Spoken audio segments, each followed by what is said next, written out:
la sagesse dans l'opération de la foi. La sagesse dans l'opération de la foi. Bien, vous ne pouvez pas opérer par la foi si vous n'associez pas à votre vie de foi la sagesse. Impossible. Pour opérer par la foi, il faut avoir la sagesse. Et qu'est-ce que c'est la sagesse? La sagesse, c'est l'ensemble des voies qu'emprunte l'action de Dieu. Quand Dieu veut agir, les voies par lesquelles Dieu passe s'appellent la sagesse. Les voies qu'il emprunte, le chemin par lequel il passe s'appelle la sagesse. C'est par la sagesse que Dieu lui-même a créé ce monde. C'est par la sagesse qu'il a amené à l'existence ce que nous voyons. Donc il est fondamental pour chacun d'entre nous, justement, d'avoir la sagesse. La deuxième définition de la sagesse, c'est l'habileté à d'utiliser la connaissance que nous avons. L'habileté d'utiliser la connaissance que nous avons. Alors, je me suis rendu compte que beaucoup d'enfants de Dieu ont des connaissances bibliques, beaucoup de textes de la Bible, mais très peu sont sages. Je peux connaître un verset biblique, mais ne pas avoir la sagesse dans l'utilisation du verset biblique en ma possession. Donc, c'est une chose que de connaître le verset biblique, c'est une autre chose que de connaître le contexte dans lequel le verset que je connais peut être appliqué. C'est pourquoi, pour que la sagesse soit vraiment totale et parfaite, il faut que l'intelligence vienne au secours de la sagesse. L'intelligence, c'est la capacité de comprendre les choses. Je suis intelligent parce que je comprends les choses. L'intelligence, c'est la capacité de comprendre. Même quand j'enseigne, on ne comprend pas tous de la même façon. Les personnes intelligentes spirituellement ont la capacité de comprendre. Par exemple, vous arrivez dans un environnement et puis vous trouvez, vous êtes un homme d'affaires, vous êtes un pasteur, vous vous rendez compte que beaucoup de personnes d'un certain niveau social ne vont pas à l'église. L'intelligence, c'est pas de dire, l'intelligence va essayer de comprendre pourquoi ils ne vont pas à l'église. Ils peuvent ne pas venir à l'église parce que l'église n'a pas mis tous les canevas qu'il faut pour avoir des gens de leur rang. Ce n'est pas dit que non, vraiment les riches n'aiment pas venir à l'église. Non, peut-être que le protocole de l'église ne permet pas aux riches d'entrer dans l'église.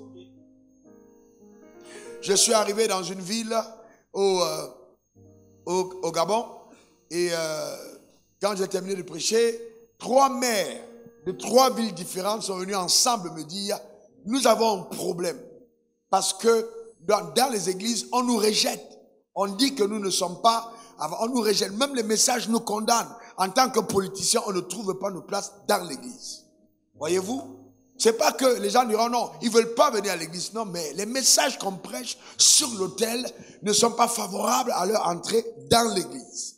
Parce que si on adresse la politique comme étant quelque chose de satanique, alors tout de suite, tous les politiciens dans l'église vont se considérer comme étant des satanistes.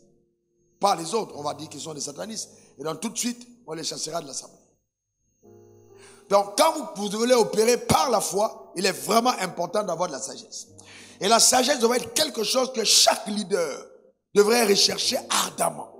La sagesse est très importante. Très importante. La capacité d'utiliser la connaissance en notre possession. Maintenant, quand nous parlons de connaissance, il y a 2 dimensions de la connaissance. Nous avons la connaissance humaine, qui est une connaissance purement intellectuelle, que beaucoup de personnes ont de la vie. J'ai un CEP, j'ai un doctorat, j'ai une agrégation, c'est extraordinaire, mais ta connaissance est purement intellectuelle. L'homme n'a pas été désigné, créé par Dieu pour être dirigé par son âme. Mais l'homme a été créé par Dieu afin que l'esprit de l'homme soit ce qui éclaire l'âme et que l'âme prenne ses décisions à partir de l'esprit et non à partir simplement des 5 sens. C'est pour ça que nous ne marchons pas par la vue, mais nous marchons par la foi. Je ne sais pas si vous me faites comprendre. Alors tout ce qui est information dans le naturel qui ne prend pas sa racine dans le surnaturel peut être une information tronquée et erronée. Je peux avoir une connaissance livresque qui est totalement opposée à la connaissance divine. Les scientifiques vous diront par exemple, les maladies émanent de tel facteur, de telle chose. C'est très bien ça. Ça c'est scientifique. Mais moi en tant que pasteur, je conclus, toutes les maladies viennent du diable. Point final. Vous allez essayer de m'expliquer, non, tel enzyme a fait ci, a fait ça, a fait ça. J'ai dit, en tout cas, l'auteur de la maladie, c'est Satan, point barre. Pour régler ce problème, je n'ai pas besoin de prendre les molécules scientifiques, mais de prendre justement l'ingrédient spirituel qui peut mettre fin à la maladie, qui est la parole de Dieu. Et en prenant autorité, je réglerai le problème. Est-ce que les médecins ne jouent pas leur rôle? Si. Mais cependant, moi, en tant qu'homme de Dieu, j'opère avec une sagesse plus élevée. Est-ce que tout le monde comprend ce que je suis en train de dire? Alors, c'est pourquoi, dans la première chose, quand vous voulez opérer dans la sagesse, c'est de demander à Dieu la révélation. La révélation. Éphésiens 1, verset 16 à 18, la révélation. La révélation. Vous devez connaître la vie. Pas à partir de votre mental, vous devez connaître la vie à partir de votre esprit. Ô Père, accorde-moi un esprit de sagesse et de révélation dans ta connaissance. Alors c'est la connaissance révélée. La révélation. Quelqu'un dit après moi révélation. Encore révélation. Donc c'est fondamental d'avoir un esprit de sagesse et de révélation. Quelqu'un dit amen. Donc c'est important, la connaissance révélée. Il est important d'avoir accès à la connaissance révélée. C'est ce que l'apôtre Paul dit. Quand on est homme de Dieu, on doit aller à la dimension de la révélation. Donc la révélation de la parole est ce qui te communique de façon fondamentale les voies de la sagesse de Dieu. Sans la révélation, vous ne pouvez pas accéder à la sagesse de Dieu. Pour accéder à sa sagesse, on a besoin de la révélation. Dans le Saint-Esprit, qui est notre enseignant, Jésus a dit, il est préférable que je m'en aille. Car si je ne m'en vais pas, le consolateur ne viendra pas. Mais quand il sera venu, qu'est-ce qu'il fera? Il vous conduira dans toute la vérité. Donc il devient l'enseignant par excellence. Donc quand on parle de la capacité à utiliser la connaissance, elle n'est pas qu'une simple connaissance mentale, mais il y a la dimension de la connaissance spirituelle. Est-ce que quelqu'un a bien compris ce que je suis en train de dire? Donc c'est très important. Chacun d'entre nous devrait soupirer après justement la révélation de la parole. Mais alors qu'est-ce qu'on fait à l'église quand nous approchons la Bible?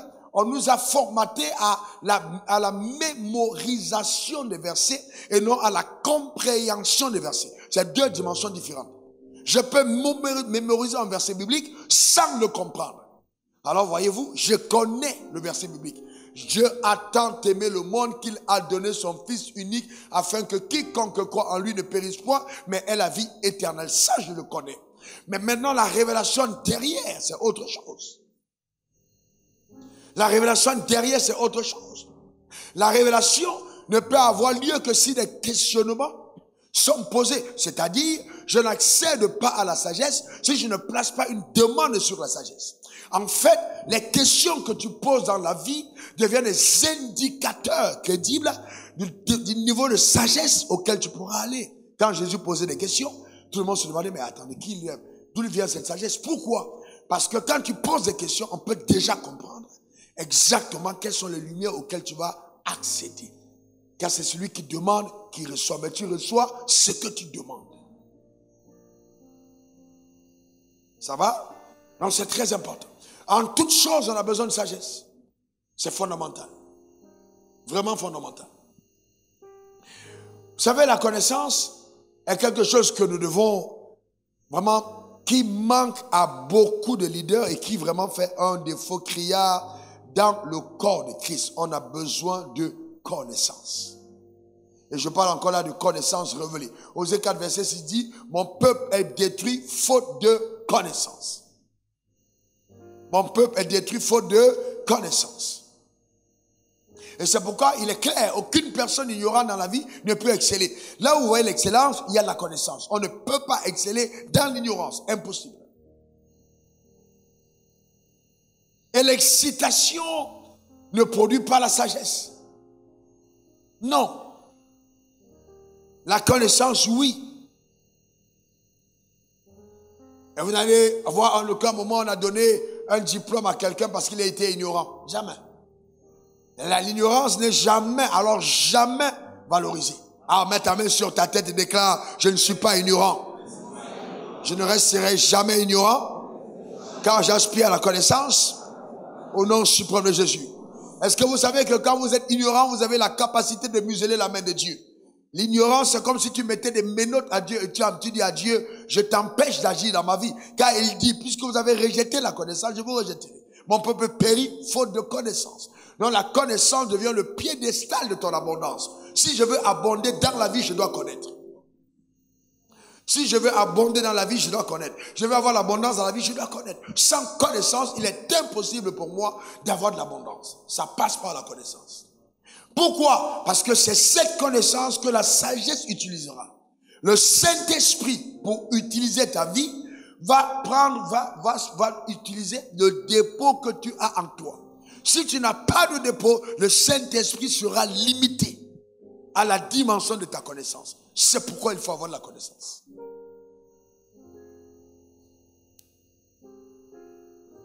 Est-ce que quelqu'un comprend de quoi je parle? C'est très très important. Et c'est comme ça qu'on va voir beaucoup de personnes, des femmes détruire leur mariage, avoir le mari le plus incroyable, mais détruire le mariage par manque de connaissance, par manque de sagesse. Par manque de sagesse. Par exemple, vous voyez dans cette génération, je donne un exemple aujourd'hui, on a beaucoup de femmes, même dans les corps de Christ, qui commencent à entrer dans ces affaires de féminisme, qui est un mouvement, qui est en fait, excusez-moi, extrêmement diabolique. Quand vous devez comprendre que la connaissance doit avoir pour racine, justement, la pensée divine. Nous parlons de la connaissance de Dieu et non la connaissance des concepts et des traditions humaines, mais la connaissance divine. Un exemple simple. Quand tu es un homme, tu existes. La première connaissance que tu dois avoir, c'est la connaissance de toi-même et ta raison d'exister. Pourquoi est-ce que je suis sur terre? Donc il faut aller à cette dimension, connaître pourquoi tu es là. Tu es là pourquoi? Je suis une femme, je vais me marier. Je me marie pourquoi? Tu dois avoir une connaissance au sujet de ton identité personnelle. Pourquoi est-ce que tu existes? Bon, tu vas réclamer, non, j'ai aussi besoin. Oh non, moi aussi, je suis chef dans la maison. Oui, mais quand Dieu t'a conçu, il a pensé à quoi? Ça, je parle de connaissance révélée. La femme n'a pas été créée pour Dieu. La femme a été créée pour l'homme. Donc, quand tu comprends exactement comment est-ce que Dieu a voulu faire les choses dès le départ, ta connaissance, tu commences à être illuminé, tu es éclairé. Parce que Dieu te donne de maîtriser profondément la raison des choses. C'est ça la révélation. Au-delà de toutes les pensées que les gens peuvent avoir, tu as accès à la révélation de Dieu.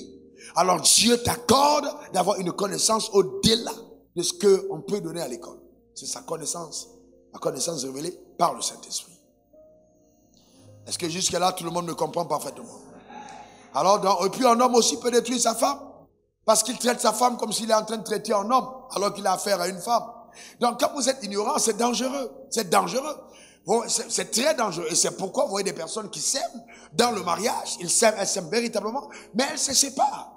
Elles se séparent parce qu'il manque de sagesse. Ce n'est pas qu'il n'y a pas d'amour. On ne réussit pas la vie avec l'amour. On réussit la vie avec la sagesse. On ne peut pas réussir sa vie parce qu'on est amoureux, non. Mais parce qu'il y a de la sagesse. Il faut la sagesse. Sans sagesse, vous ne construisez rien. Aucune famille ne peut être bâtie sans sagesse.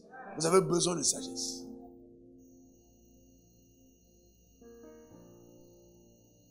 Et même par manque de sagesse, je peux être une femme qui ne se marie pas parce que je manque de sagesse.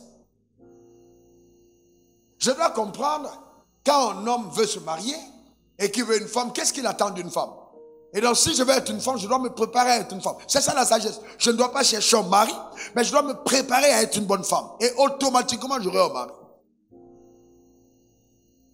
C'est ça la sagesse. C'est pas non, il faut que j'ai un homme qui va me donner de l'argent, il faut que j'ai un homme. Non, il faut que je me prépare. Que moi-même j'ai le profil qui me permet de rencontrer ce type d'homme et de rester avec lui. C'est simple. Ce serait très insensé de voir une chienne vouloir épouser un lion. C'est manquer de sagesse. La sagesse pour la chienne, c'est de trouver un chien. Est-ce que quelqu'un comprend de quoi je parle? Il n'y a que dans l'église où on pense que, bon, ce genre de choses, ça marche. C'est vrai que le mariage peut avoir lieu, mais il ne va pas durer. Parce qu'il n'y a pas de compatibilité. Voyez-vous? Donc c'est très important. La foi dans laquelle on est exige la sagesse. Il doit y avoir une coopération de sagesse pour que la foi marche.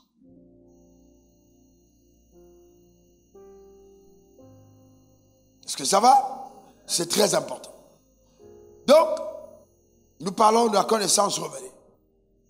Je peux avoir une foi, je peux recevoir la grâce en vain parce que je n'ai pas compris que je dois associer à la grâce que j'ai reçue de Dieu l'opération de la sagesse dans ma foi.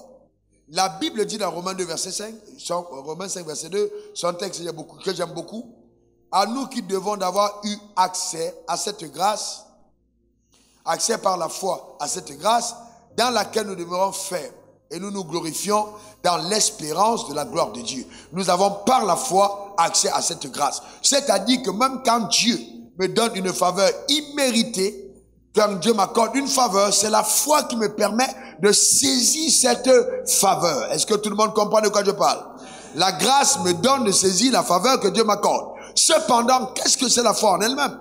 Quand quelqu'un dit, ok, j'ai eu accès à cette grâce par la foi. Je lève ma main et puis je déclare, dans le nom suprême de Jésus, je vois dans ta vie cette année une prospérité remarquable. Tu me dis Amen, donne-moi ton meilleur Amen.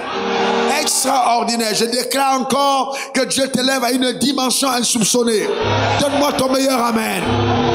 Ah bien, quand je le dis devant l'autel et que je parle de la sorte, tu as porté ta portion d'alliance devant Dieu. Eh bien oui, j'ai déclaré des paroles qui vont s'accomplir dans ta vie. Maintenant, il faut que tu comprennes que ces paroles t'engagent dans la responsabilité vis-à-vis de la sagesse. Donc, parce que j'ai déclaré des paroles, tout devient favorable sur ta vie. Mais tout n'arrive pas parce que j'ai dit ce que j'ai dit. Tout arrive parce que tu coopères dans la sagesse avec ce que j'ai dit. Et tu coopères dans la sagesse avec ce que j'ai dit, parce que si je dis des choses et que tu ne coopères pas par la sagesse, ces choses n'arriveront pas. C'est pas que je ne suis pas un prophète, mais il t'a manqué de sagesse pour saisir la parole que j'ai relâchée. Par exemple, j'apporte la portion d'alliance et puis on commence à me bénir. Mais Dieu dit, quand tu apportes la portion d'alliance, il ouvre les réservoirs du ciel. Il déverse en abondance ses eaux sur ta vie, sur ton sol. Mais s'il ne trouve le sol, il n'y a pas de sémence. Dieu va gaspiller ses eaux, mais il n'y aura rien dans ta vie. C'est pas que ça ne veut pas marcher, mais il t'a manqué de sagesse pour obtenir ce que le ciel t'a réservé. Voyez-vous? Et c'est pourquoi j'ai dit encore, en tant que leader, nous devons comprendre que la première loi de la bénédiction n'a jamais été la portion d'alliance. Je parlerai de l'intelligence financière peut-être demain ou après-demain. Ça n'a jamais été la portion d'alliance. La portion d'alliance n'a jamais été la première loi ou la dîme qui donne à quelqu'un de prospérer. Jamais dans la vie. Non, non, non, non, non. C'est pas la première loi. Et si on continue de penser que Dieu nous bénit parce qu'on donne la portion d'alliance, il y a beaucoup qui vont devenir pauvres et qui vont jamais exceller à un certain niveau parce qu'on n'a pas la sagesse de Dieu. La première loi de la bénédiction n'est pas la portion d'alliance. Mais c'est la première loi que aiment les pasteurs. Mais ce n'est pas la première loi de Dieu pour la portion d'alliance, pour la prospérité. Et donc, les pasteurs l'aiment parce que, eh bien, à la fin du mois, si tout le monde à l'église apporte un dixième, eh bien, la vision se porte bien. Mais ce n'est pas la meilleure façon d'avoir le meilleur de Dieu. C'est pas le meilleur moyen d'avoir le meilleur. Oh, vous devez la dire. Oh, Dieu va vous frapper. Si on a enseigné est-ce qu'on est... Non, c'est pas le meilleur moyen. C'est pas le meilleur moyen. Non, il y a meilleure méthode. Observez que ceux qui sont restés sur cette méthode longtemps ont eu des églises pauvres. Pourquoi? Parce qu'ils manquent de sagesse. Manque de sagesse. Est-ce que quelqu'un comprend? Bah, vous avez quelqu'un qui n'a pas d'argent. Comment est-ce qu'il n'a pas la portion d'alliance? Non, Dieu va te visiter. Mais s'il n'a pas d'argent, il fait comment? Ah, il faut entrer en jeûne. Non. Il y a des questions que le jeûne ne résout pas. Dieu n'est pas entré en jeûne pour créer le monde. Dieu n'est pas entré en jeûne. Dieu n'a pas pris une retraite pour créer le monde. Je vais vous dire, écoutez-moi très bien, des choses qu'on néglige, qui sont des lois puissantes, comme la loi de la réflexion. Il faut réfléchir. Tu ne passes jamais d'un palier à un autre en priant. Tu passes d'un palier à un autre en réfléchissant. Tu réfléchis. Parce que sans réflexion, il n'y a pas de révélation. La révélation vient à quiconque met une demande au devant du trône de Dieu pour avoir accès à une autre dimension de connaissance. Donc c'est fondamental, la réflexion. réfléchir. La réflexion prend le temps de réfléchir. Et c'est pourquoi il y a beaucoup de personnes qui tournent en rond.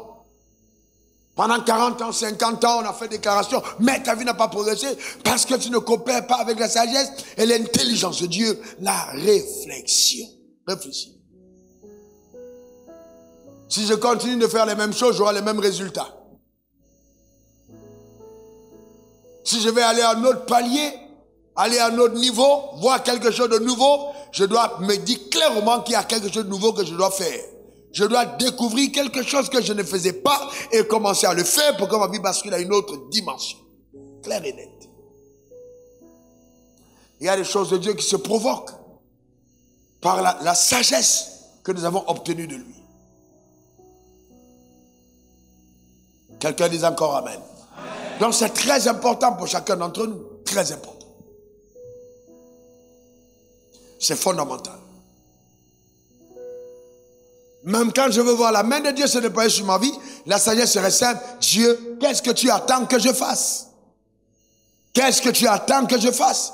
Qu'est-ce que tu attends que je fasse? Et comme je dis, c'est important que les gens soient enseignés sur le processus de l'opération de la sagesse élevée de Dieu. Surtout quand nous parlons de la richesse. Encore je dis, écoutez-moi bien. Hier je l'ai dit, pour ceux d'entre vous qui étaient là, que la richesse n'a pas été la première. Voyez, la richesse matérielle n'est pas la première des richesses. Non. La richesse matérielle a été la conséquence de la présence d'une autre richesse plus importante que la richesse matérielle. Donc si je me focalise sur le simple fait d'avoir de la richesse matérielle, je passe à côté de comment est-ce que Dieu travaille. Écoutez-moi bien. Je parle des personnes qui veulent la sagesse. Lève la main si tu veux la sagesse. Dans la vie, le chemin que tu empruntes est plus important que ce que tu trouves après avoir emprunté le chemin. Je reprends. Le chemin que tu empruntes est plus important que ce que tu trouves après avoir emprunté le chemin. Donc pour moi, je ne respecte pas un homme qui a gagné beaucoup d'argent. Je respecte un homme qui connaît le chemin qui mène à l'argent qu'il gagne. Donc si je suis à côté d'un chef d'État et puis nous faisons des magouilles pour avoir l'argent, je ne peux pas considérer ça comme étant une richesse divine. Si je vole la partie de ma position, je ne considère pas ça comme étant une bénédiction divine.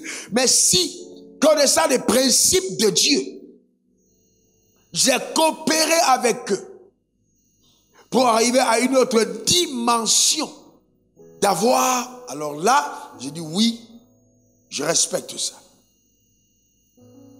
Je respecte ça. Les gens qui savent bâtir des choses pérennes, qui peuvent durer dans le temps. D'accord? C'est important. Et quand même, vous avez des gens autour de vous, c'est facile pour moi de savoir qui est la personne, comment est-ce que cette personne ira loin ou pas. Par les questions que les gens posent, tu le comprends tout de suite. Il y a des gens qui veulent, faut que tu mets-moi la main sur la tête, daddy, faut que mes affaires, mais quelqu'un de plus intelligent te posera les questions différemment. Montre-moi comment ça marche. Montre-moi comment ça marche. Est-ce que tu peux m'enseigner le processus d'accès? Les moins intelligents te demanderont, est-ce que tu peux me donner une part de ce que tu as eu?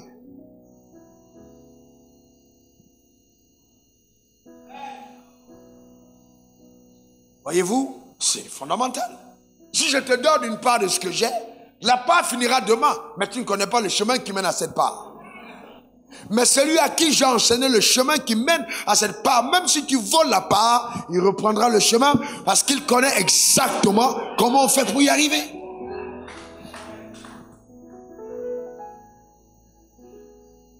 C'est ce qui manque à beaucoup de personnes.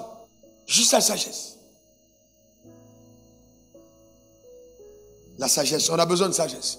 Mets ta main sur ta tête et dis, Seigneur, donne-moi ta sagesse. Encore, Seigneur, donne-moi ta sagesse. J'ai besoin de ta sagesse. Alléluia. Donc, il faut aimer la sagesse. Il faut aimer la sagesse. C'est très important. car elle est essentielle dans la vie. Regardez ce que la Bible dit dans Proverbe 3, verset 13 à 20. On a maintenant des choses très profondes. Heureux l'homme qui a trouvé la sagesse. Proverbe 3, 13 à 20. Heureux l'homme qui a trouvé la sagesse. Proverbe 3, 13 à 20. Heureux l'homme qui a trouvé la sagesse. Et l'homme qui possède l'intelligence. Proverbe 3, 13 à 20. Heureux l'homme qui a trouvé la sagesse. Et l'homme qui possède l'intelligence. Car le bien qu'elle procure est préférable à celui de l'argent. Et le profit qu'on en tire vaut mieux que l'or. Le profit qu'on en tire vaut mieux que l'or. Donc la Bible dit, la sagesse est profitable à de l'argent. En d'autres termes, vous comprenez ce que je disais hier. Donc si vous vous arrêtez à l'argent comme étant la première œuvre, justement, que aura produite, qui est la première des richesses, alors dites-moi, qu'est-ce qui produit la richesse? C'est quoi? C'est la sagesse. La sagesse est préférable à l'argent. Et le profit qu'on en tire vaut mieux que de l'or. Et je vais plus loin. La sagesse en elle-même, d'accord? Moi, je la classifie dans la deuxième catégorie des richesses. Elle n'est pas la première. Il y a encore une autre richesse plus importante que la sagesse. Tu veux la découvrir? Tu veux la découvrir? Il y a une richesse plus importante que la sagesse. La richesse plus importante que la sagesse, est celui qui donne la sagesse. C'est celui qui donne la sagesse. Si la sagesse est autant importante, alors qui est celui qui donne la sagesse? C'est Dieu. Donc la première richesse est dans la connaissance de Dieu. Je l'appelle la richesse spirituelle. J'ai Dieu. Dieu est ton trésor. Frère, ne négligez jamais avoir Dieu. C'est quelque chose d'incroyable. Le drame, c'est que beaucoup d'enfants de Dieu négligent la richesse qu'est Dieu. Dieu est une richesse. Incroyable. Amen. Je l'appelle richesse spirituelle. C'est incroyable. Avoir Dieu, c'est avoir son nom écrit dans le livre de vie. Avoir Dieu, c'est être propriétaire d'un espace où on peut habiter au ciel. Tu n'es pas propriétaire terrien, tu es propriétaire ciellois. Le mètre carré là-bas ne se vend pas. Le mètre carré, c'est un privilège que ne peuvent avoir que ceux qui ont reçu le sang de l'agneau dans leur vie. Quelqu'un construit à Golgotha, 4, Jésus te construit une maison au ciel. Là, c'est quelque chose de plus grand. Mais combien d'entre nous valorisons justement Dieu? Il est l'auteur de la sagesse. C'est lui qui donne la sagesse. Lève tes mains vers le ciel et bénis Dieu de l'avoir dans ta vie. Bénis Dieu pour ta relation avec lui. Rends grâce à Dieu, rends grâce à Dieu, rends grâce à Dieu. Rends grâce à Dieu, rends grâce à Dieu. Dis merci à Dieu, dis merci à Dieu. Remercie le ciel. Remercie le ciel, remercie Dieu de tout ton cœur. Remercie le ciel. Alléluia. Dans le nom suprême de Jésus. Dis merci Seigneur, merci. Merci parce que je t'aime mon Père. Merci. Merci parce que tu as fait de moi ta personne. Rends grâce à Dieu.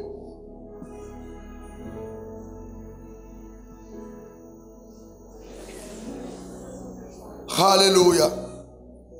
Dans le nom suprême de Jésus, heureux l'homme qui a trouvé la sagesse et l'homme qui possède l'intelligence. Car le gain qu'elle procure est préférable à l'argent et le profit qu'on en tire vaut mieux que l'or. Elle est plus précieuse que les perles. Elle a plus de valeur que tous les objets de prix. Dans sa droite est une longue vie. Dans sa gauche, la richesse et la gloire. Ses voies sont des voies agréables. Et tous ses sentiers sont paisibles. Elle est un arbre de vie pour ceux qui la saisissent. Et ceux qui la possèdent sont heureux. C'est par la sagesse que l'Éternel a fondé la terre. C'est par l'intelligence qu'il a affermi les cieux. C'est par sa science que les abîmes se sont ouverts et que les nuages distillent la rosée. Par la sagesse. Donc, je dois tout faire pour acquérir la sagesse. Alors maintenant, si donc, la sagesse est autant importante, est-ce que tu la désires? Alors, la question que on doit se poser, c'est comment je fais pour acquérir la sagesse? Qui veut avoir la sagesse? Amen. Qui veut la sagesse? Eh bien, la sagesse est importante. Elle est très importante. Demain, je parlerai, ou après-demain, de comment est-ce que nous parlons de richesse, mais comment déployer la sagesse dans le domaine des finances. La sagesse. Beaucoup de personnes n'ont pas la richesse, pas parce que Dieu ne veut pas le leur donner, mais parce qu'ils n'ont pas l'intelligence et la sagesse financière. C'est important. Un exemple simple. Vous savez que beaucoup de personnes sont pauvres parce qu'elles ne savent pas comment gérer l'argent qu'elles ont, par manque d'intelligence. Vous ne pouvez pas être, par exemple, un pasteur. Vous avez, c'est pas revenu de l'église mensuelle de 10 millions de francs CFA. Et vous vous dites, bon, dans tous les cas, je vais organiser des programmes qui vont me coûter 100 millions. Mais vous n'avez pas le niveau, vous n'avez pas encore la capacité. Vous devez être à même de jauger votre capacité. Et même si vous avez 10 millions de ressources mensuelles, est-ce que Dieu vous a demandé de faire le programme que vous êtes en train de faire et vous le faites simplement parce que tel pasteur a organisé ce programme? Et vous voyez, c'est très important de comprendre comment ça marche. C'est très important. Voyez-vous? C'est très important. Il y a des gens, vous les invitez, après quand ils sont partis, vous avez des problèmes graves dans votre ministère parce que vous n'aviez pas la carrure spirituelle pour supporter leur départ et leur venue. Je connais des gens qui ont quitté leur pays et ils sont partis parce qu'ils ont invité des gens dont ils n'avaient pas la carrure. Après, c'est des dettes. C'est des dettes parce que vous manquez de sagesse. Ah non, je vais faire un grand programme. Quand je vais inviter, on va faire des offrandes. Il y avait des offrandes, je vais m'en sortir. Frère, je vais te dire, il ne faut jamais organiser un programme pour te faire de l'argent. Organise un programme pour que les vies soient impactées, pour que les vies soient bénies, pour que les gens soient transformés. Jamais alors. Jamais, jamais, jamais. Pas pour l'argent, mais pour l'impact. Pas pour l'argent, mais pour obéir. Ne faites pas les choses par mimétisme.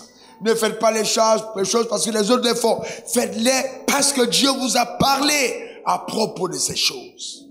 C'est ça ce qui est important. Est-ce que Dieu t'a parlé? Est-ce que Dieu t'a parlé? Quand on a commencé les nuits des oracles, qui ont secoué, il faut bien faire du bien à ce pays. La majorité des hommes de Dieu que vous voyez briller dans cette génération ont été assis à ces programmes. C'était une instruction divine. C'est Dieu qui avait parlé. J'ai écouté Dieu. Et chaque fois que vous allez entendre me dire, Dieu m'a dit, tant que je n'ai pas eu le go de Dieu, je ne me jette pas. Je ne fais pas les choses simplement parce que j'ai vu les autres faire. Non, je fais ce que Dieu m'a demandé de faire. C'est ça la sagesse. Oh, pasteur, les autres sont en train de faire ça. Ça, c'est les autres. Je m'appelle Wafo, je ne m'appelle pas les autres. Il faut être à même de coopérer avec la voix de Dieu qui te parle. Alors, comment est-ce que j'acquiers la sagesse? Numéro 1, il faut la désirer. Numéro 1, il faut la désirer. Je ne peux pas acquérir la sagesse si je ne désire pas la sagesse. Je parle d'un réel désir. D'un réel désir. Au fond de toi, désirer. Je veux la sagesse. Il me faut la sagesse. Il me faut la sagesse. Il me faut la sagesse pour gérer ma vie. Il me faut la sagesse pour gérer mon ministère. Il me faut la sagesse pour gérer mon appel. J'ai besoin de sagesse. Père, donne-moi la sagesse. Je ne peux pas avoir 300 000 francs de revenus et mettre 100 000 francs dans les mèches. C'est la stupidité, c'est la folie. C'est un manque de sagesse. Je ne peux pas avoir 500 000 francs de salaire et 1 million de portables. C'est la folie. Ça peut te paraître, non, c'est un accessoire, mais c'est un accessoire qui n'est pas à ton niveau. C'est un accessoire qui va te créer des problèmes. Donc, ce n'est pas un accessoire de ton palier. Même si quelqu'un te le donnait, dis merci, vends-le, prends et achète ce qui est à ton niveau. Ce n'est pas ton palier. Tu ne peux pas t'accommoder de ce genre d'accessoire. Donc, c'est important de comprendre que la sagesse est indispensable pour gérer sa vie.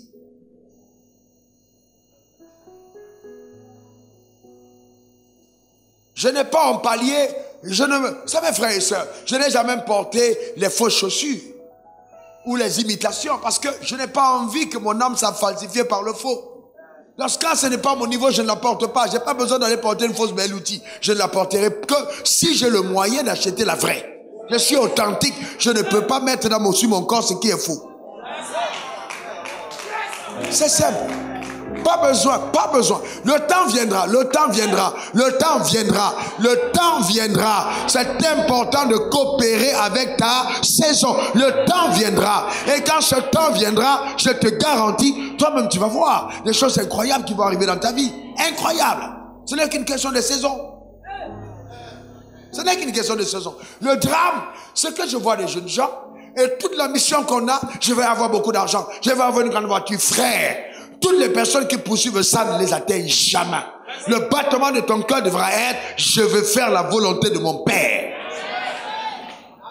Accorde-moi la grâce de te servir et de t'obéir. Non frère, ce n'est pas devenir grand, mais c'est de faire sa volonté. D'abord, il faut désirer la sagesse. Aujourd'hui, je vois tellement de jeunes gens détruire leur vie par manque de sagesse. Pourquoi vous voyez des gens avec fausses prophéties, fausses ventes d'huile, l'huile ici vient d'Israël, l'huile là vient du Japon, c'est un manque de sagesse. Qui avec l'huile a prospéré sous le soleil?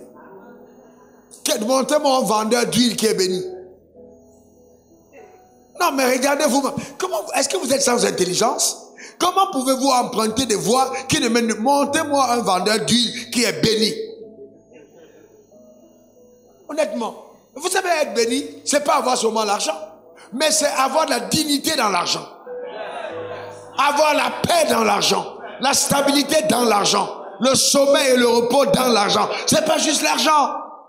Vendez les prophéties. Un jour, pasteur m'a dit, pasteur, mais si on ne fait pas ça, les gens ne donnent pas. Frère, si les gens ne donnent pas, le ciel te donne. Tu n'as pas besoin d'avoir l'argent que les gens t'envoient, tu as besoin d'avoir l'argent que le ciel t'envoie. Fais ce que Dieu t'a demandé et Dieu prendra soin de toi. Donne-moi ton meilleur amen. Si Élie a été nourri par le corbeau à plus forte raison, eh bien, quelqu'un comme toi, qui est l'image et la ressemblance de Dieu, en qui le Saint-Esprit habite, je lève ma main vers le ciel, je prophétise que tu ne manqueras de rien.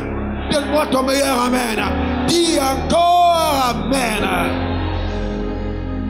Par la sagesse de Dieu, j'ai appris de Dieu que la provision ne se trouve pas forcément à l'église où je me trouve.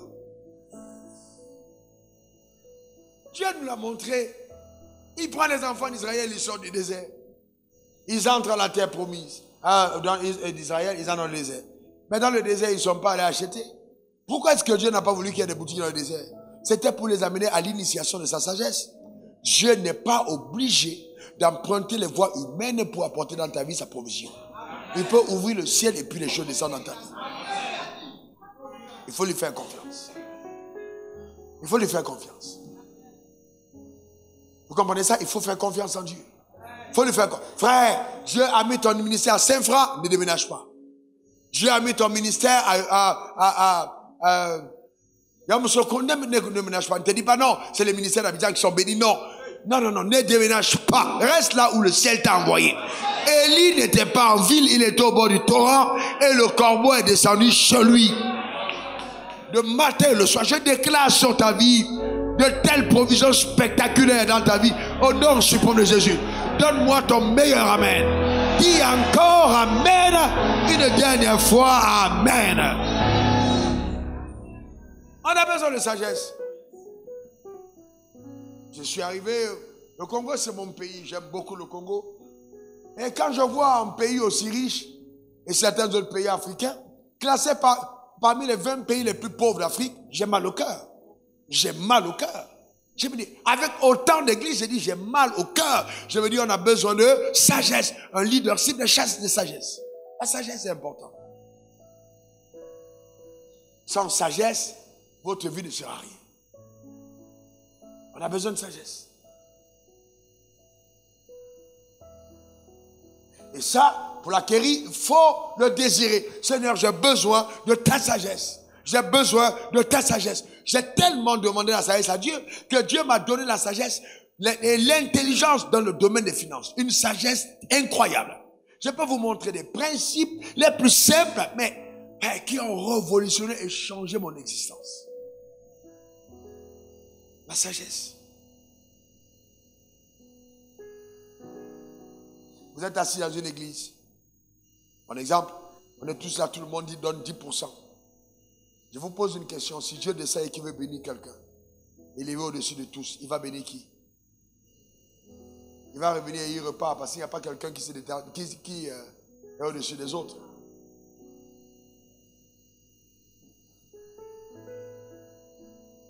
On a besoin de sagesse. Premièrement, il faut désirer la sagesse. Deuxièmement, il faut demander la sagesse. Je désire la sagesse, je demande la sagesse. Je désire la sagesse, je demande la sagesse. Il faut demander la sagesse. Père, donne-moi la sagesse. Comment faire? Comment faire? Donne-moi la sagesse. J'ai besoin de sagesse. Donne-moi la sagesse. Comment faire?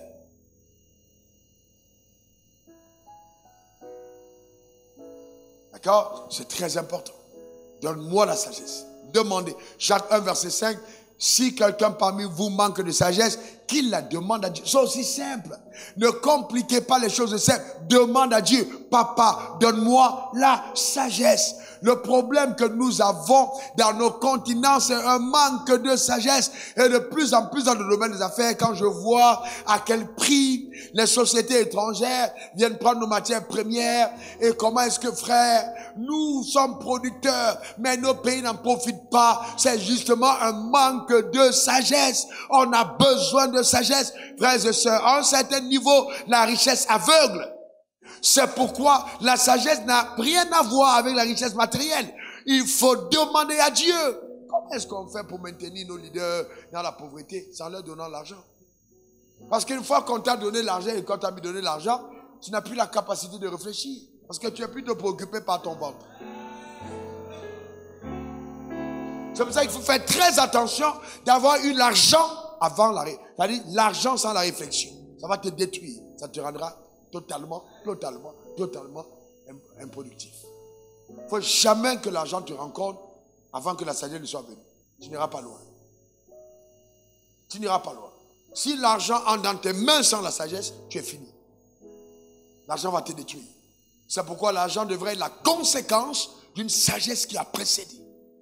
C'est pourquoi, frère, je reste humble. Voyez les gens qui sont gonflés, c'est que la sagesse n'a pas précédé la venue de l'argent. Et c'est ça qui fait que les gens sont orgueilleux. Non, frère, quand la sagesse est arrivée en premier, je vous garantis, vous restez stable. Dieu ne te donnera jamais rien qui va te détruire. Jamais. Je lève ma main vers le ciel, je prophétise sur ta vie. Tu fais partie de cette nouvelle génération de serviteurs de Dieu, de leaders dans la francophonie stable, dans le nom suprême de Jésus. Donne-moi ton meilleur amen. Dis encore amen. Une dernière fois amen. Alléluia. Vous savez, il faut demander à Dieu. Jacques 1,5, tu manques de sagesse, tu demandes. On était en train de construire ce temple. Et puis, on avait besoin de 325 millions de francs CFA. On était en bas. Et j'ai demandé à Dieu comment on fait. Et Dieu m'a montré la sagesse. Il m'a dit, c'est simple. N'en parle pas. Faites simplement le plan. Et tout après, tu vas présenter au peuple. Et quand j'ai eu le plan, j'ai convoqué des gars mais autour de moi. Ils m'ont dit non, on ne peut pas le faire. Pour 325 millions de francs, on est obligé de se préparer au moins. Vraiment de nous préparer au moins pendant, il parlait au moins de, même une année. Parce que vous voyez, quand tu poses la vision, souvent certains collaborateurs pensent que tu es en train de dire, il faut qu'il donne. Mais on réfléchit ensemble pour que Dieu donne. La provision ne vient pas des poches des gens, ça vient d'abord de Dieu. Même s'il va passer par certaines poches. Alors quand j'ai vu que c'était compliqué, j'ai allé prier. Le Seigneur m'a dit, voilà comment tu vas faire. J'ai prêché un message. Je continue de prêcher un message sans parler de données. À la fin du message, j'ai pris 5 minutes. J'ai fait la projection, j'ai dit, bon, quels sont ceux qui veulent pour le temple? Et puis Dieu m'a dit, ok, toi et ta famille, voilà ce que vous donnez. On a posé 200 millions sur la table. Avant la fin du troisième culte, on avait 3 cultes à l'époque. Les 325 millions étaient pourvus. Sans effort. Sans oui, ce n'est pas donné, vraiment, les frères. Dieu, non, pas du tout, simple. Simple. C'était pourvu. Et quand, voyez-vous, écoutez-moi bien, on n'a plus eu, à un moment, j'ai vu les types de matériaux qu'on allait utiliser, vous montre la sagesse. J'ai vu que c'était de deuxième catégorie et pas de première catégorie. J'ai appelé les gars, j'ai dit, mais qu'est-ce qu'on fait? Ce matin, il dit non, parce que si on avait mis ce prix, ça allait coûter cher. J'ai dit non. Nous ne pouvons pas parler de l'excellence et puis acheter des trucs de deuxième catégorie. Multiplier les prix. Donc on va quitter le 7 325. Après, on est allé pratiquement par deux. J'ai demandé à Dieu, qu'est-ce qu'on fait? Il a dit, tu n'en parles pas. Continue de prêcher. Je n'en parlais plus. Je prêche. Et donc, il y a eu une dame qui avait... enfin, il a dit, tu ne fais plus d'appel. J'ai juste parlé en disant, non, c'est pas possible, on va plus augmenter, mais j'ai plus fait d'appel. Il y a une dame qui avait fait un vœu de 15 millions. Et donc, ses affaires étaient bloquées. Et Dieu lui avait dit 30 millions. Elle avait dit 15 millions. Dieu lui avait dit 30, mais elle est venue dire 15. Donc, tout était bloqué. Et elle ne dormait pas la nuit, Dieu ne faisait que lui dire 30. Quand elle est venue et qu'elle a donné les 30, elle est entrée dans mon bureau, elle a dit, pasteur, Dieu ne fait que me dire 30. Donc, je viens maintenant pour nourrir mes 30 millions. Quand elle est sortie du portail, le téléphone a sonné. Un terrain qu'on avait arraché, qui coûtait, je crois, plusieurs millions. On a appelé pour dire, tu peux venir chercher ton terrain. Quand elle est venue me donner son témoignage, là, écoutez-moi bien, ne criez pas. Là, tac, tout de suite, Dieu me dit, utilise ça pour que le peuple comprenne. Donc, j'ai pris le témoignage, j'ai mis sur la chair. Donc, tout de suite, l'effet boule de neige. Toutes les personnes qui étaient dans le même problème ont commencé à multiplier leurs semences. Et Dieu s'est placé dessus, d'accord, pour que la provision soit totale pour tout le monde. Amen. Alléluia. Est-ce que quelqu'un comprend de quoi je parle? C'est la sagesse. C'est la sagesse. Et en même temps, on avait quelqu'un qui m'avait offert une Range Rover. La Range Rover était dans mon parking. Vous ne pouvez pas demander aux gens, donner pour la construction et en même temps, quelqu'un vous donne une nouvelle voiture, vous roulez dedans. Vous manquez de sagesse.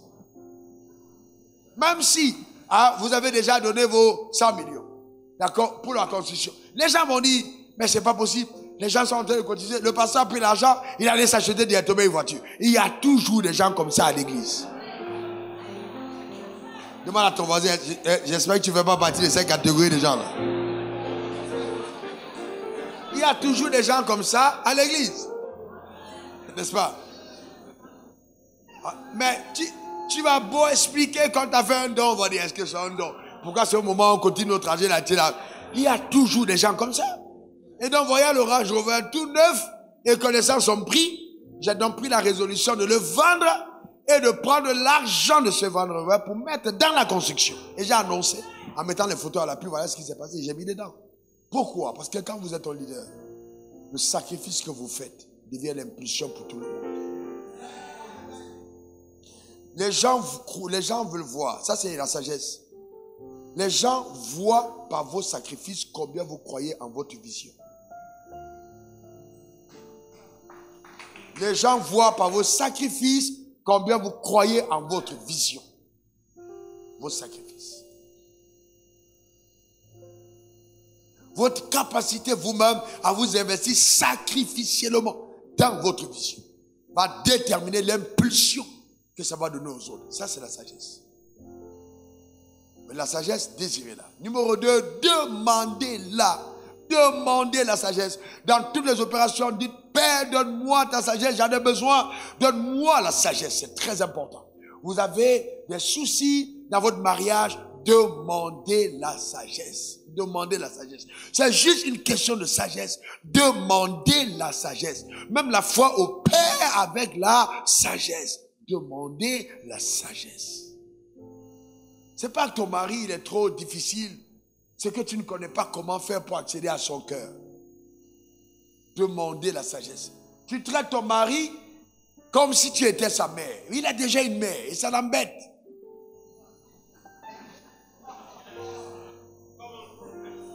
Et chaque fois qu'il est en train de faire quelque chose, il faut que tu donnes une position qui est toujours opposée à cette direction. Et ça l'embête parce que tu deviens sa sœur. Et il n'a pas besoin de sœur, il a besoin de femme. Chaque fois que vous êtes en réunion, il faut que tu montres à tout le monde que toi aussi, tu as un point de vue qui peut être différent de celui de ton mari. Et ça l'énerve. Parce que tu n'es pas son appui. Est-ce que quelqu'un comprend de quoi je parle? Il a besoin d'une épouse. Il a besoin d'une personne qui peut regarder. Vous savez, quand on dit mari, mari veut dire maître. Il a besoin d'une personne à côté qui peut dire, ça c'est mon maître, ça c'est mon Seigneur. J'ai été conçu pour lui, je le soutiens. C'est ça une aide.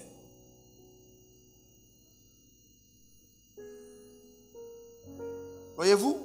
Et donc, mais comme tu es à l'école, tu as fréquenté les féministes, tes camarades de classe, les féministes, dans tous les cas, moi je ne crois plus en ce concept du mariage, c'est dépassé, c'est erroné. Maintenant, il faut bien comprendre, si tu vas prendre le concept là que tu considères nouveau et contemporain, il faut donc entrer dans le mariage que eux, ils ont créé, pas le mariage de Dieu. Parce que si Dieu a créé son mariage, c'est leur mariage qu'ils ont fait là, ça peut marcher comme ça. Mais le mariage de Dieu, ça va fonctionner selon la sagesse que lui, il a établie. L'homme quittera son père et sa mère, s'attachera à sa femme, les deux deviendront une seule chair. Et la femme a été faite pour l'homme. C'est pour ça qu'elle porte le nom de l'homme. La sagesse. Marie, tu as de l'argent. Et tu dis, ah, vraiment, je ne comprends pas ma femme. Elle est toujours en train de me demander les choses qui coûtent cher. C'est simple. Il faut donc faire participer ta femme à la gestion de l'argent. Tu vas te rendre compte combien ta femme va changer totalement d'avis au sujet de l'argent. Totalement. Ah, pasteur, non, oui, monte ton salaire à ta femme. Discutez ensemble. Laisse même le salaire entre tes mains et commence à monter toutes les choses qu'il y a à faire. Laisse entre ses mains. Tu vas voir comment elle va changer. Elle va changer. Est-ce que tu comprends? Elle va changer. Ça ne va pas être, non, c'est compliqué. Ça va changer. Mettez ensemble en disant, ah ma chérie, vraiment, ce mois-ci, gère ça, gère. Et puis qu'elle porte un peu les stress de la gestion de l'argent. Et tu vas te rendre compte que les choses vont changer. Mais comme tu caches tout, elle a toujours l'impression qu'il y a toujours plus. Donc, elle va toujours demander parce qu'elle ne sait même pas combien tu touches. Tu n'es pas sage. Tu es toujours en train de cacher. Un gars m'a dit, hey, si je demande de mon salaire à ma femme, je suis mort. C'est pas ta femme. Comment tu vas mourir alors que si ta femme connaît ton salaire? Elle doit connaître ton salaire. Elle doit connaître ton salaire. Vous savez, ouais, dans l'intelligence financière, je me suis rendu compte d'une chose simple. Je dois être transparent avec ma femme vis-à-vis de tout l'argent que je gagne. Il n'y a pas un seul centime que je gagne, ma femme n'est pas au courant. Je n'ai pas un compte bancaire caché, elle ne connaît pas. Quand je voyage, je prends tous les trucs, je pose au chevet du lit, je m'en vais. Elle sait exactement ce qu'il y a dedans. Il n'y a aucun problème. Je me suis rendu compte qu'elle est en sécurité. Une autre femme entend et dit, si c'était moi, vraiment, si c'était moi, vraiment, si c'était moi, si c'était moi, si c'était moi. Mais frère, vous savez quoi? Maintenant, je vais vous dire, vous êtes prêts pour ça? Maintenant, je vais vous dire quelque chose. Ça, vous ne faites pas ça, vous n'avez pas testé. Vous voulez que je vous dise quelque chose? Moi, j'ai déclaré ma faillite quand on était en fiançailles. J'ai déjà tout perdu alors que je n'avais pas tout perdu. C'était pour tester, pour savoir si la femme là, si sa peau claire là, je vois clair. Il faut que je sois sûr. J'ai déclaré ma faillite. José, j'ai déclaré, je vous dis authentique, j'ai déclaré ma faillite. J'ai dit, j'ai tout perdu. J'ai été à pied. Je suis entré dans le war parce que j'étais en train de vouloir construire ma vie. Je ne voulais pas la rater. Je sortais d'un traumatisme et je n'étais pas prêt à commettre une deuxième erreur. Il fallait que je sois sûr d'avoir rencontré la femme qui m'aime. J'étais moi-même dans le Warren. J'ai dit, j'ai tout perdu. J'avais caché une partie. J'ai dit, je veux voir. Frère, écoutez-moi très bien. Dans la sagesse, même les collaborateurs que j'ai, je connais à qui je peux faire confiance, il y a toujours des tests. Quand je t'envoie à la banque à l'argent, souvent il y a 3 billes en plus. J'ai bien compté. Quand tu reviens, je te regarde pour voir si tu vas répondre. Je connais si tu es un gars ou pas. Je connais. Non, frère, écoutez-moi très bien. Je teste. Je ne fais jamais confiance à quelqu'un s'il n'est pas passé par le pool de test. Et si tu me vois dire, la personne a attention, je sais exactement de quoi il s'agit. Je mets 6 billes en plus et puis je te donne. Tu vas là-bas. Ah, c'est bien passé? Oui, super. Tu as mis les choses, ok. C'est pas parce que tu m'as dit une fois que tu es revenu, non, même je peux te faire, et je vais refaire chaque année. Parce que la fidélité, là, c'est pas éternel. Je vais te retester. Il y a des périodes où je remets encore. Ah, Lucifer a été intègre dans ses voies jusqu'au jour où. Il faut que je me rende compte que le jour où, là, il n'est pas arrivé. Ah ouais. Ah oui. Frères et sœurs. Ou bien alors, je peux dire à Révérend, va donner tel à tel montant. Vous savez, va donner à telle personne tel montant. Et puis j'attends pour voir s'il va venir me dire, Il m'a donné tant. C'est moi qui ai envoyé. Mais je veux savoir jusqu'où tu intègres. Parce que je t'enseigne en disant, si quelqu'un autour est en bénédiction, donne-moi quand même l'information. Moi, je fais des tests pour voir si tu vas venir dire.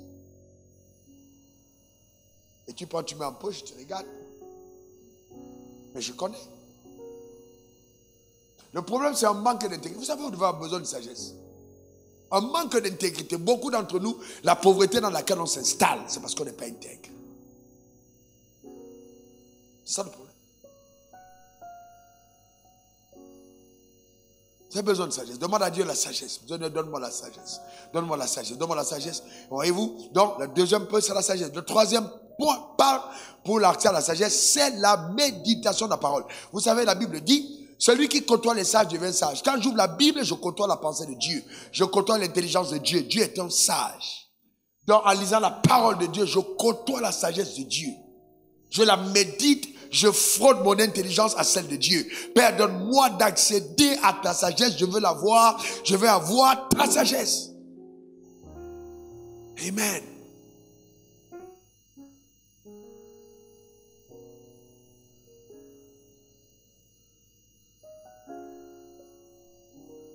Donc c'est important. Quand vous lisez la Bible, demandez la sagesse. Je veux l'avoir. Père, je veux accéder à ta sagesse. Donne-la-moi. Côtoie la sagesse de Dieu en lisant la Bible, et il faut prendre du temps pour méditer les proverbes parce que ça a été écrit par l'homme le plus sage que l'univers n'ait jamais connu. Méditez les proverbes.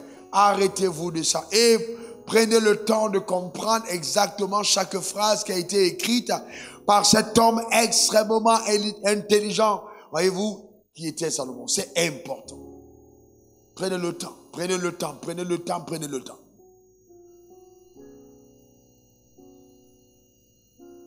Prenez le temps.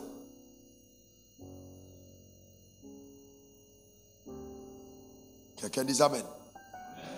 C'est important. Mets ta main sur ta tête, dis Seigneur, révèle-moi ta parole. Révèle-moi tes pensées. Conduis-moi dans les profondeurs, les profondeurs, les profondeurs. De toi, je veux faire de toi mon ami. Parle-moi par ta parole. Instruis-moi par ta parole. Car il est écrit dans Proverbe 13, verset 20, celui qui fréquente les sages devient sage. Je vais te fréquenter tous les jours. Je vais méditer ta parole de jour et de nuit. Ô Père, révèle-toi à moi, révèle-toi à moi, révèle-toi à moi. Dans le nom suprême de Jésus, révèle-toi à moi, Père. Révèle-toi à moi au nom suprême de Jésus. Quelqu'un dise encore Amen. Alléluia.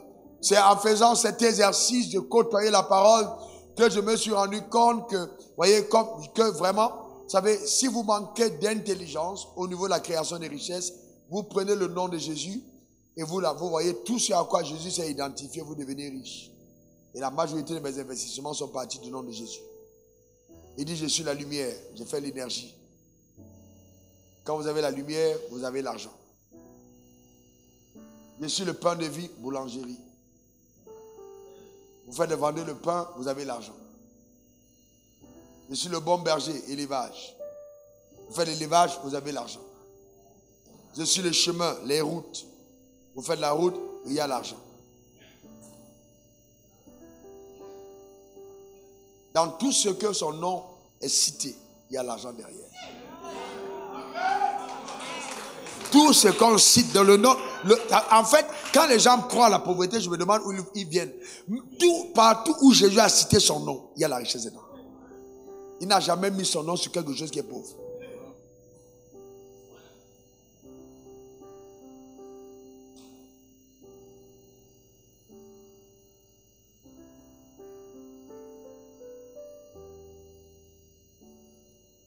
Si vous avez la nourriture, le vêtement, cela vous suffit. Restauration, vêtements. Tout ce que la Bible dit, la vie est dedans. Mais il faut la sagesse. Il faut déchiffrer avec la sagesse. Que le Seigneur te bénisse. Que le Seigneur te comble. Que sa grâce te donne de passer à un autre niveau de productivité, de rendement. Que la sagesse vienne au secours de ta foi. Dans le nom suprême de Jésus. Donne-moi ton meilleur Amen. Dis encore Amen. Une dernière fois Amen.